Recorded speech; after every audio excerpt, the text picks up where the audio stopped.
కీటకం ధర 75 లక్షలంటే నమ్మగలరా? అయితే మీరు స్టంగ్ బిటిల్ అనే కీటకం గురించి తెలుసుకోవాల్సిందే. ఇది అత్యంత అరుదైనది కాదు. చాలా మంది దీన్ని అదృష్టానికి చిహ్నంగా భావిస్తారు. దీని వల్ల ఊహించని సంపద వస్తుందని నమ్ముతారు. అందుకే దీనికి అంత ధర చెల్లించడానికి కూడా వెనుకాడటం లేదు. ఇది చెక్కలపై ఆధారపడి జీవించే జాతికి చెందినది. అడవి పర్యావరణంలో ముఖ్య పాత్ర పోషిస్తుంది.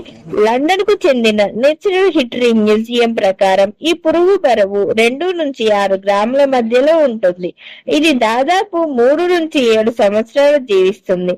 మగ పురుగులు 35 నుంచి 70 మిల్లీమీటర్లు, ఆడపురుగులు 30 నుంచి 50 మిల్లీమీటర్లు పొడవు ఉంటాయి. ఈ కీటకాలను చికిత్సల్లో వాడతారు. ఈ పురుగుకు ఉన్న కొండీలు మగ జింకల కొమ్ములను పోలి ఉండటంతో వీటికి స్టంగ్ బీటిల్స్ అనే పేరు